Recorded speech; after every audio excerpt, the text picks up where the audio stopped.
bendiga. Qué lindo volver a verlos después de una semana.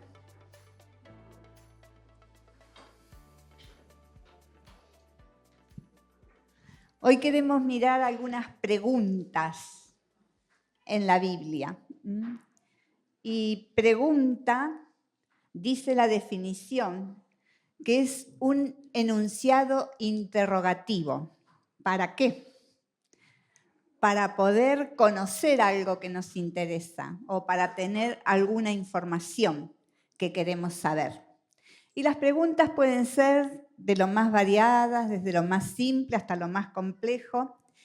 Y por eso llamamos preguntas trascendentales, muchas gracias, a las que se refieren justamente a esto, ¿no? A los aspectos más importantes de la vida.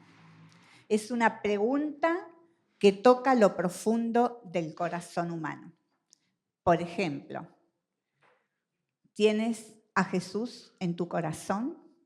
Es una pregunta vital, porque tenemos que tener a Jesús en el corazón para gozar un día de la vida eterna con Dios.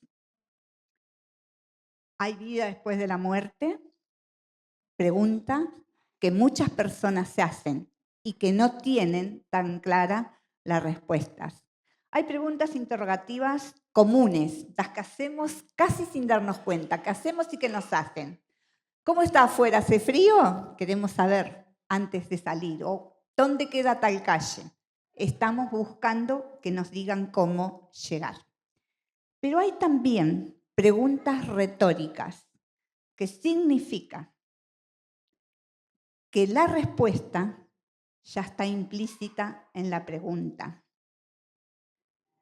y que el fin de esas preguntas retóricas es llamar a una reflexión al que se la estamos haciendo o también lograr un cambio de actitud en esta persona.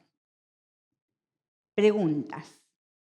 Y hay preguntas en la Biblia, muchas, de Dios al hombre, de los hombres entre sí, de los hombres a Dios. Y en esta noche vamos a mirar la pregunta en Génesis capítulo 3.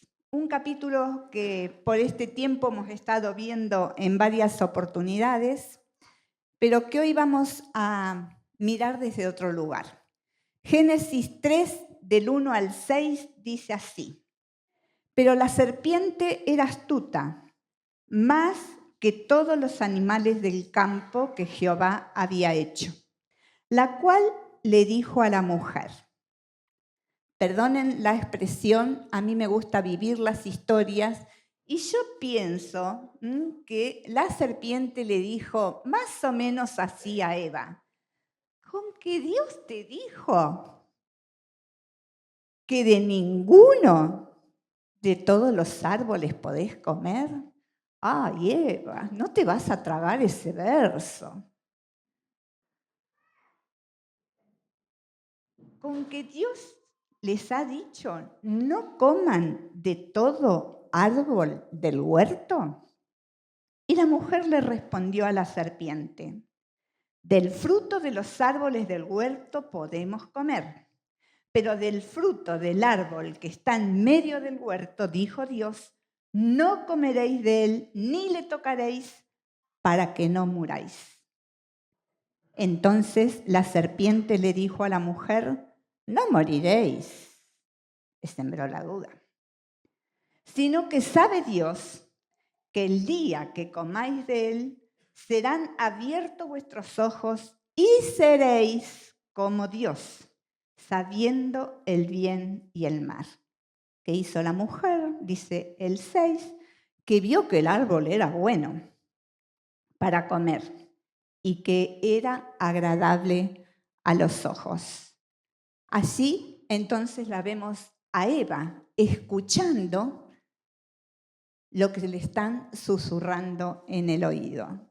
¿Con que Dios te dijo tal cosa? Y allí encontramos la primera pregunta. ¿Dónde estás? ¿Dónde estás? Edén significa lugar de delicias.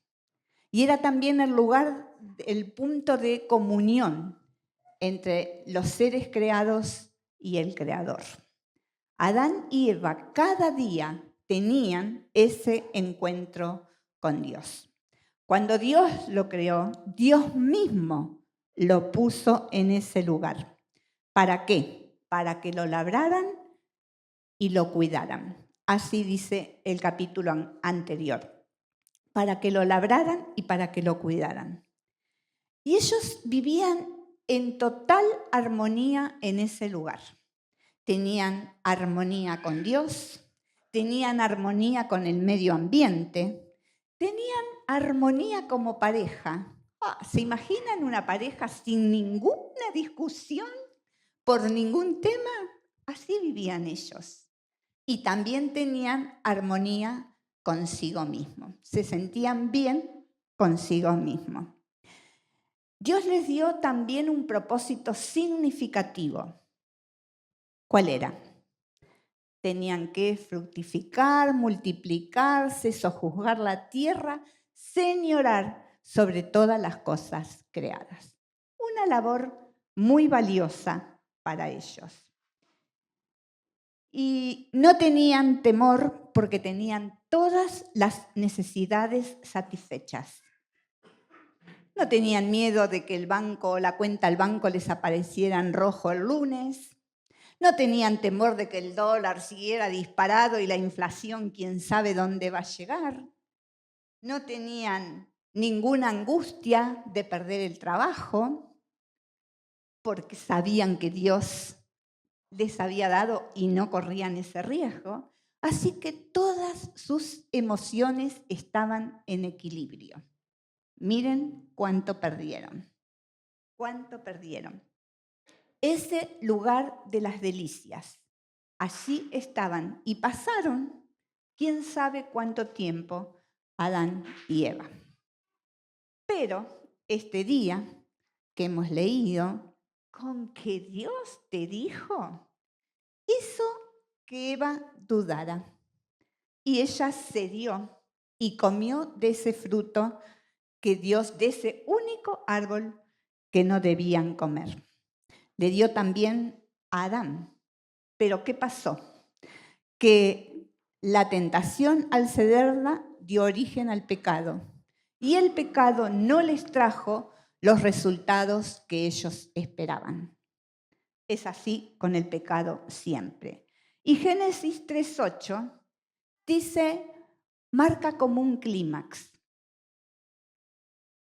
Todos los días pasaba igual. Todos los días con la caída de la tardecita, me encanta esa figura que la Biblia usa, Dios caminando en busca de ellos para encontrarse con ellos. Ellos oyen los pasos, pero su reacción es totalmente diferente. Y oyeron la voz de Jehová Dios que se paseaba en el huerto al aire del día, y el hombre y su mujer se escondieron de la presencia de Jehová entre los árboles del huerto. Ya no salieron al encuentro de Dios, sino todo lo contrario, se escondieron del Señor. Así que la relación esta anterior que acabo de decirles totalmente cambió. Y en lugar de armonía, en lugar de transparencia, en lugar de esa intimidad que ellos tenían, se cambió ¿por qué? Por tensión, por sospecha, por esconderse, totalmente otro panorama en la vida del hombre y de la mujer. El amor cedió su lugar al temor. Dios escucha que Adán le dice, tuve miedo y me escondí. Tuve miedo. Y allí viene la pregunta retórica de Dios. ¿Dónde estás tú? ¿Dios no sabía dónde estaban? Claro que sí. Dios sabía perfectamente dónde estaban. Dios quería darles la oportunidad de que fueran a Él y le confesaran lo que habían hecho. pero ellos no lo hicieron, sino que por el contrario, no solo se escondieron, sino que se hicieron sus propias vestiduras, ese famoso delantal de hojas de higuera, tratando de cubrirse, tratando de taparse. El Salmo 139 nos dice que Dios conoce absolutamente todo de nosotros.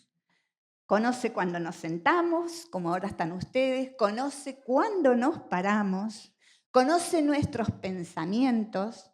Dice la Biblia que conoce también cuando salgo o cuando regreso a un lugar. Conoce mi reposo, así que sabe Dios cuando por la preocupación doy vueltas y vueltas y más vueltas en la cama. Dios lo sabe. También Él conoce todos los aspectos más íntimos de nuestro ser. Esas cosas que no se las contamos a nadie, Dios también las sabe de nosotros. Y cuando todavía no hablamos, pero estamos a punto de hablar, ¿qué ocurre? Dios ya sabe lo que vamos a decir. ¿Dónde estás tú? Dios esperaba lo que dijimos de las preguntas trascendentes, una reacción en ellos, un confesar que no vino. Y entonces aquí se produce un quiebre.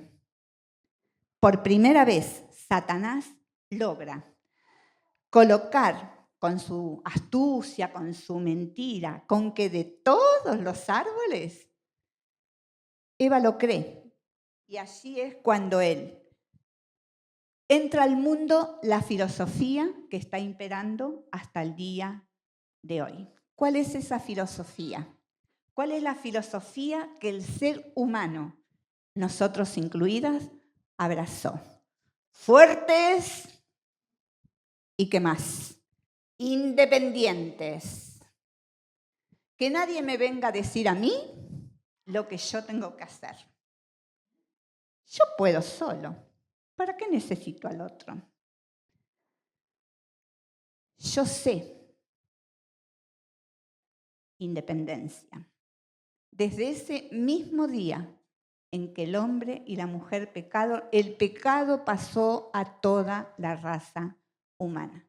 Entonces, cuidado, escuchémonos cuando nosotros mismos tenemos estas frases o esta actitud. Fuertes e independientes. Que Dios se quede allá porque yo sé manejar mi vida. ¿Dónde estás? Esa voz de Dios que no condena, que quiere atraer al ser humano así, para que se pueda reconciliar con él. Adán cambia lo auténtico por la hipocresía. Y nosotros hacemos igual. Aunque somos cristianos, no hay autenticidad total en nuestras vidas. Usamos máscaras y nos cubrimos. Queremos dar buena impresión al otro y vamos usando caretas. Nos vamos acomodando porque queremos caerle bien a todo el mundo, queremos que nos vean de esta manera y vamos usando caretas. Autenticidad quiere decir que es realmente lo que parece o lo que se dice que es. Es original. Hipocresía es todo lo contrario. Tiene que ver con fingimiento. El fingir. Vivimos fingiendo. En el año 1978, no hace tantos años, surgió una nueva filosofía y esta es distinta, por eso quiero hacer la aclaración, por si escucharon hablar del síndrome del impostor, que también lo llaman el fenómeno del impostor. Y buscaron, las personas que comenzaron con esta investigación, a buscar personas exitosas en la vida, en sus funciones, en su trabajo, en sus lugares de liderazgo. ¿Y qué pasa? Que estas personas no se creen capaces, tienen una autoestima tan baja que creen que llegaron a esos lugares importantes de casualidad. Entonces temen ser descubiertas. Ay, yo estoy acá como presidente de tal sector y si se dan cuenta que yo no sé, ese es su temor y viven con ese temor. No, cuando hablamos de usar máscaras es cuando deliberadamente me las estoy colocando yo. Entonces, cuidado con lo que creemos de nosotros. Viven temerosas, pero por esta razón. El llamado de Dios es vivir en la presencia de Dios sin necesidad de ocultarnos. Que podemos ir siempre como estamos, desesperados o tristes o angustiados, y decirle sinceramente y francamente y sin máscaras cómo nos sentimos. ¿Dónde estás? Es la pregunta que Dios nos hace a cada uno de nosotros en esta noche. Y es personal, porque cada uno de nosotros podemos estar en un lugar distinto. Cuando yo me preguntaba, ¿dónde estoy? Seguramente que estoy atravesando un valle de duelo, parecido al de ustedes o diferente. Y Dios me dice, ni lo minimices, ni lo abraces, porque eso hacemos con el dolor. Muchas veces abrazamos al dolor y nos quedamos ahí estancados. ¿Dónde estás? Te dice el Señor, a ti también. Y ese lugar puede ser un lugar de desesperanza. ¿Crees que no hay salida para tu situación? Dios siempre tiene salida. A veces pensamos que oramos y que el cielo está cerrado, como si Dios no nos oyera. Pero créeme, la Biblia dice que Dios toma en cuenta cada una de nuestras oraciones y en su justo momento Dios te va a responder. ¿Es un lugar solitario? ¿Dónde estás tú hoy? Tal vez han pasado los años y sueños se han ido frustrando, rompiendo, y hoy te sentís solo o sola. Pero quiero decirte algo, Dios está allí con vos, al lado tuyo, cada día, cada momento. Él entiende tu situación. La segunda pregunta que queremos mirar en esta noche se encuentra en este mismo capítulo y está casi a continuación. Y dice después, en el 11, ¿quién te enseñó? ¿Quién? Cuando preguntamos quién, estamos usando un pronombre. Así que el quién siempre tiene que ver con personas. Y Dios nos dice en esta noche, ¿quién te lo dijo? Pero para poder responderla con certeza, tenemos que preguntarnos, ¿quién es Dios? ¿Quién soy yo? ¿Quién es nuestro enemigo? Para después responder al Señor. ¿Quién es Dios para ti? ¿Quién es Dios para mí? ¿Cuántas veces tenemos dificultades en esta pregunta tan fácil? Porque si nos sacan de contexto y tenemos tiempo a razonarlo, nosotros decimos, Dios es poderoso, Dios es fuerte, Dios lo sabe todo, de teoría. A veces nos quedan muchas cosas aquí, pero necesitamos que bajen acá. Que la teología deje ser teología para que se convierta en una realidad en nuestro corazón. La palabra de Dios nos enseña muchísimo sobre la persona de Dios y podemos conocer a Dios a través de todo lo que nos rodea. El Salmo 19, ¿qué dice? Un salmo precioso que nos habla de las obras de Dios. El cielo nos cuenta las maravillas del Señor. El día nos muestra la obra del Señor. La noche, con toda esa belleza de las estrellas, de las luminarias, nos enseña quién es el Creador. Entonces podemos conocer a Dios a través de la creación. Podemos conocer a Dios a través de la obra de Cristo.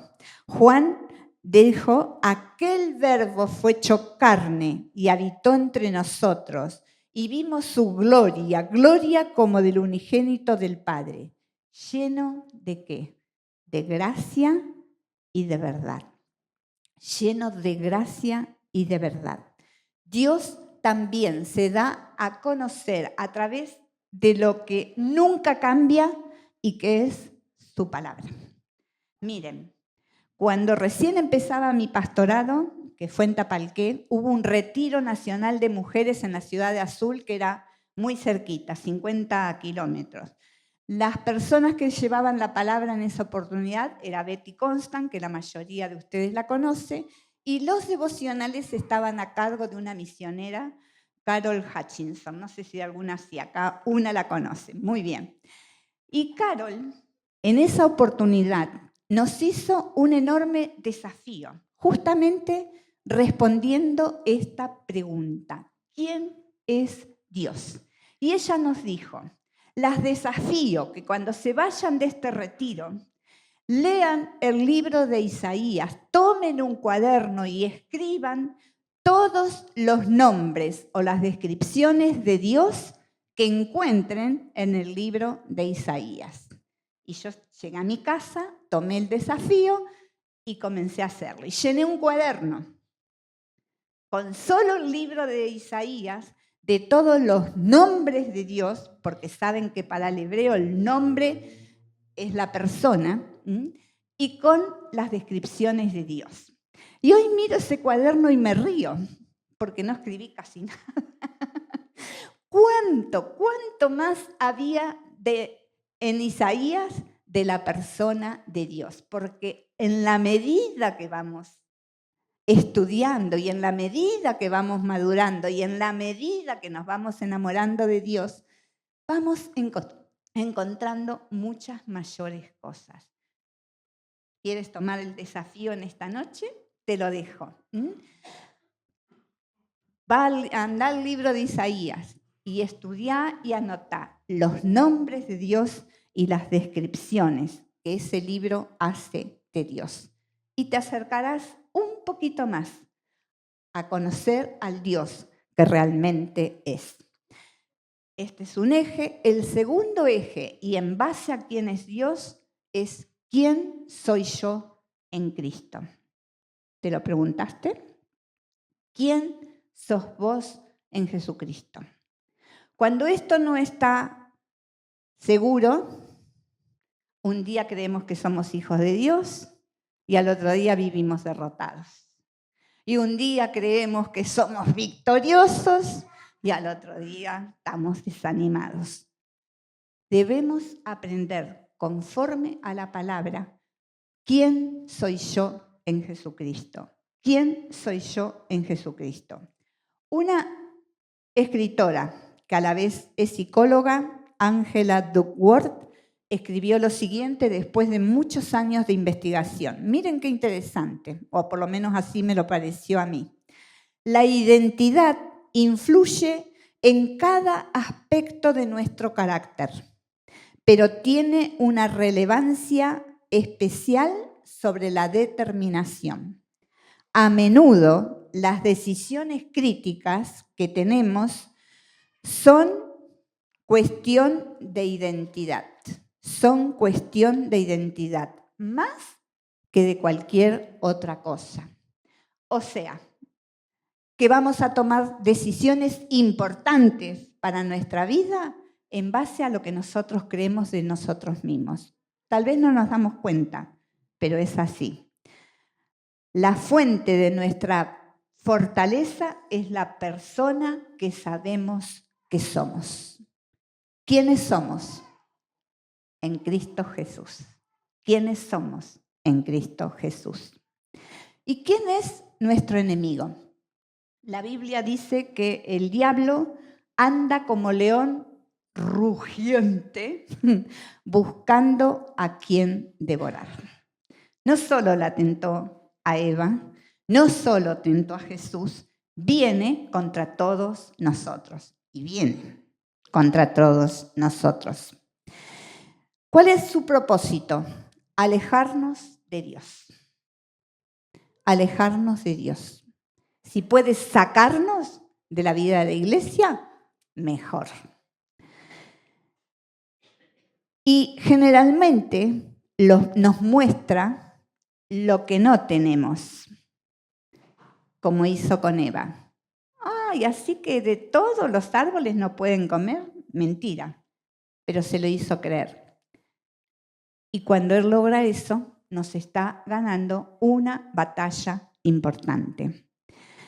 Trata por todos los medios de desviarnos del propósito y del plan de Dios para nuestras vidas. Una tercera cosa que hace, ataca nuestra mente. Nuestra mente es el lugar preferido del diablo. Allí está, dice 2 Corintios, pero temo que así como la serpiente con su astucia engañó a Eva, vuestras mentes sean desviadas de la sencillez y pureza de la devoción a Cristo. Él va a tratar que no pienses en el Señor, que no lo busques, que no lo consultas, que no dependas de Él, sino que vivas en forma fuerte, pero independiente. Y otra cosa, que su casi preferida plan es crear división en las familias y en las iglesias. Mira tu familia, ¿están todos los miembros en armonía? Él va a intentar que no. Va a crear conflictos, roces, y si no, también apunta a las iglesias, crear divisiones, separaciones. Entonces, Dios le dice, ¿quién te lo dijo? Y hoy nos hace esa pregunta a nosotros. Todo lo que recibimos debemos analizarlo de acuerdo a lo que Dios nos enseña, de acuerdo a quién soy yo en Jesucristo y teniendo muy, muy en cuenta el plan de Dios, el plan del diablo para destruirnos. Entonces, si yo les digo que Jesús no los rechaza, ¿ustedes pueden estar de acuerdo con esa afirmación? Sí, porque lo dice la Biblia. Jesús dijo, al que a mí viene, yo no lo rechazo. Yo no lo rechazo. Si yo les digo, en esta empresa te vas a poner, no estoy segura que vos puedas. ¿Quién se lo está diciendo? Irma Alicia, ¿tengo razón? No. Porque la Biblia dice, todo lo puedo en Cristo que me fortalece. Lo único que tengo que saber para emprender algo es si es la voluntad de Dios. Entonces, ¿quién te lo dijo? ¿Dónde nacen los complejos, las inseguridades? Te invito a ir a la palabra, a que te afirmes en la palabra de Dios, a que le creas a Dios con todo tu corazón lo que Dios te dice cada día. Ahora sí, quiero que me sigan con toda la atención porque es un juego muy interesante para analizar. Busquen Génesis 2, 16 y 17. Está en la página de al lado. Yo la tengo justo abierto, las dos páginas iguales, no sé ustedes. En Génesis 2:16, miren lo que dijo Dios.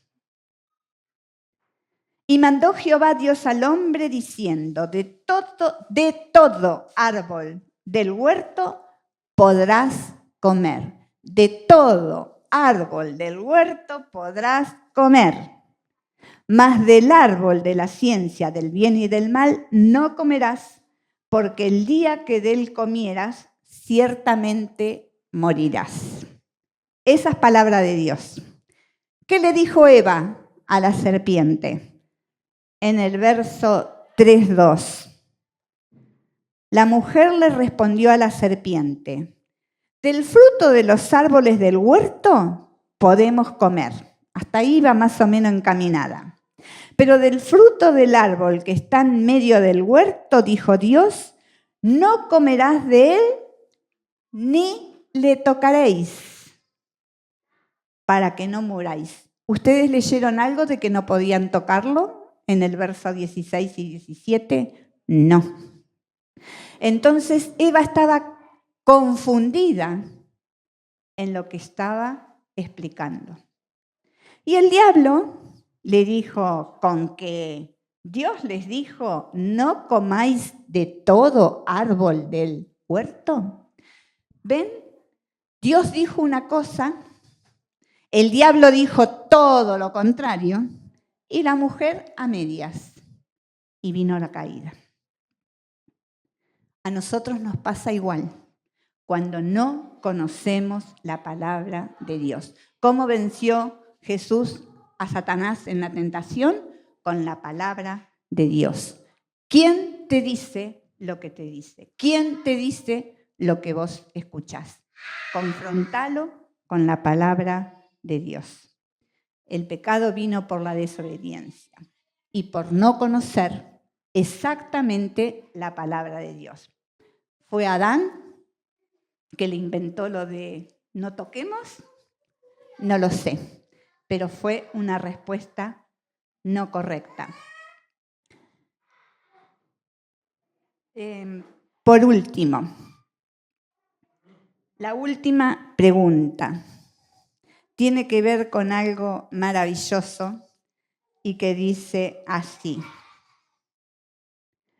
¿cuánto más? ¿Cuánto más? Y lo vamos a encontrar en Mateo 7, del 7 al 12. Es Jesús enseñando en el Sermón del Monte y tiene esas promesas maravillosas que todos decimos de memoria tantas veces. Pedid y se os dará, ¿qué más? Buscad y hallaréis, llamad y se os abrirá. Así que la promesa es que podemos pedir la recompensa que se nos va a dar, que vamos a recibir. Podemos buscar, que ya implica para nosotros un paso más, y ¿qué se nos dice? Que vamos a hallar. O que podemos llamar, que es más enérgico, y que se nos va a abrir. Y en medio de este pasaje surge esta pregunta en el verso 11. Si ustedes, le dice Dios a todos sus oyentes, siendo malos, les saben dar buenas dádivas a vuestros hijos, ¿cuánto más les dará a ustedes vuestro Padre Celestial que está en los cielos? Dios es un Dios que da. No escuché ningún amén, pero es así. Dios es un Dios dador. Dice la Biblia que de tal manera amó Dios que dio a su único Hijo. Dios dio a su único Hijo por amor a vos y por amor a mí, por amor a la humanidad. Dio a su único Hijo. Expresó también su misericordia al necesitado. ¿Se acuerdan la historia del hombre de la mano seca? Los religiosos de ese tiempo no querían, tentaron a Jesús, no quería que lo sanara porque era un día sábado. Entonces le tendieron una trampa y le dijeron, ¿qué vas a hacer? ¿Lo vas a sanar?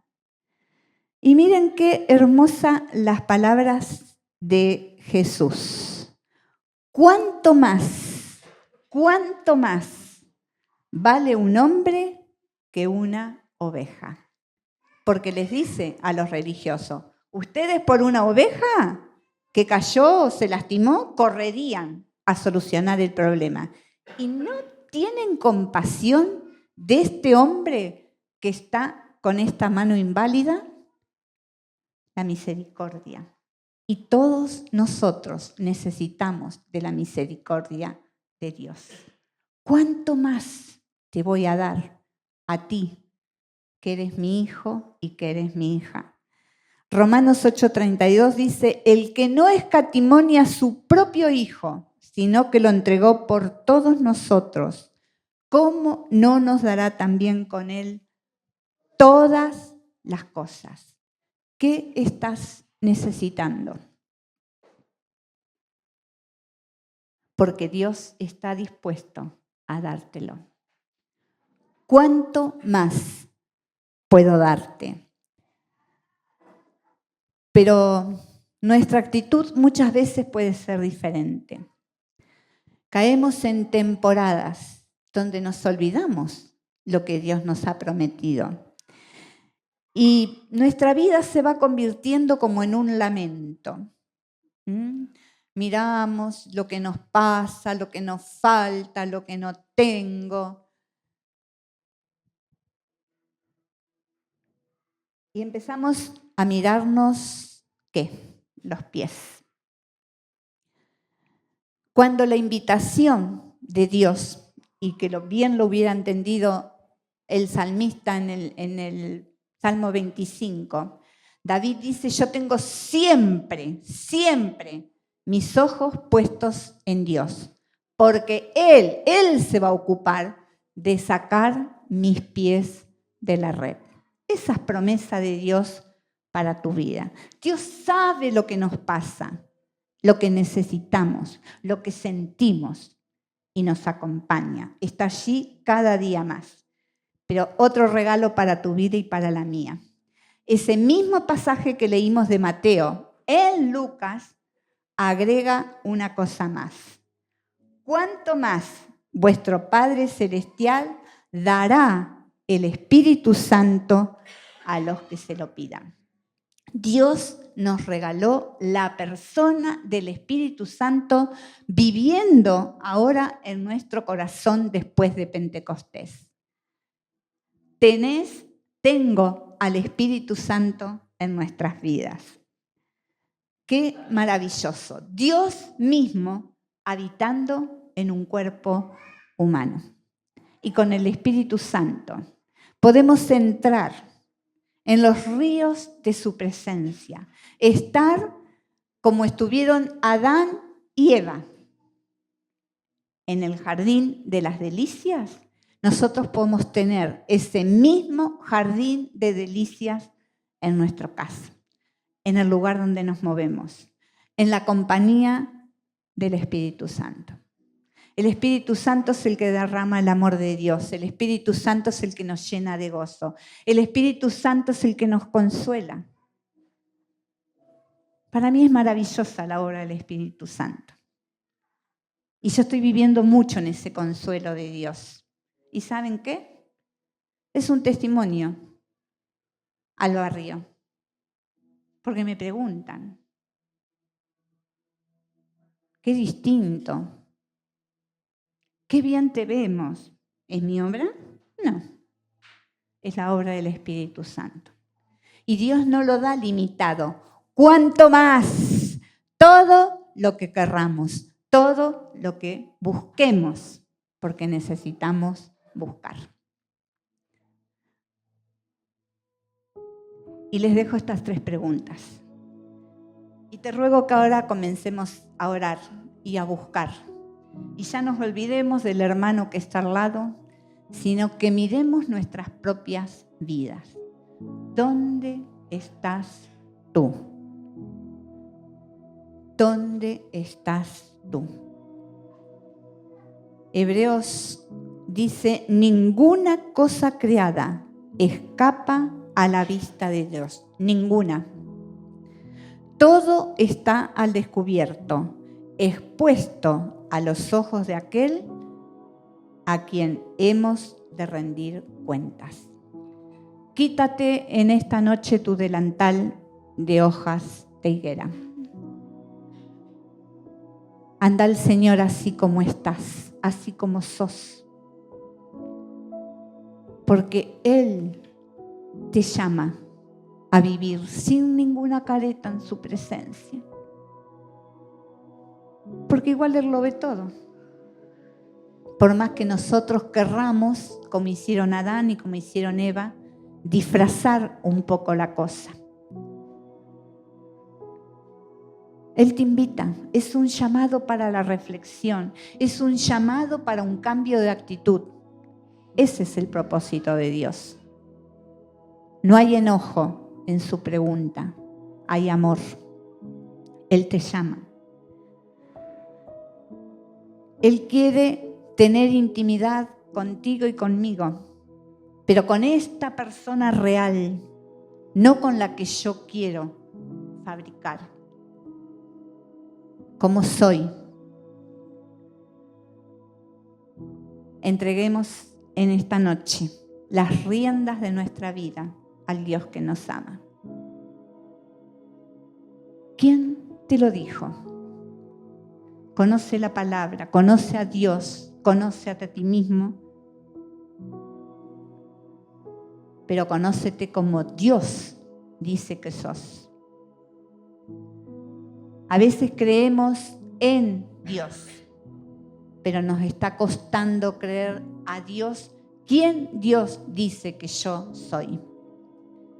Y son tantos, se salvan que ahora no dirijo tan seguida, porque antes cuando dirigía, cada vez que había un somos, eso es esencia, eso es lo que yo soy. Soy una hija de Dios, soy amada por Dios, soy buscada por Dios, todo. ¿Cuánto más quieres? ¿Cuánto más? ¿Qué te hace falta? Dios quiere dártelo. Todo lo que es conforme a su voluntad lo tenemos. Gracias, Padre, por esta verdad tuya, por este amor tuyo que no entendemos, que no podemos explicar. Te bendecimos en esta hora y te damos gracias, porque para siempre es tu misericordia. Maravilloso eres, Señor, maravilloso. Aquí estamos, Señor. Queremos despojarnos en esta hora de todas nuestras máscaras. Sabemos que tú nos ves. Queremos vivir en transparencia, en armonía, Señor.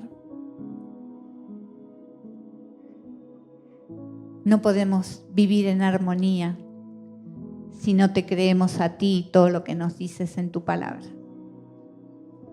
Gracias por preocuparte por cada uno de nosotros y por estar dispuestos a darnos tanto, tanto. Solo tenemos que buscarlo, solo tenemos que llamar, solo tenemos que pedir. Bendito sea tu nombre. En tu nombre poderoso. Amén y amén. Amén.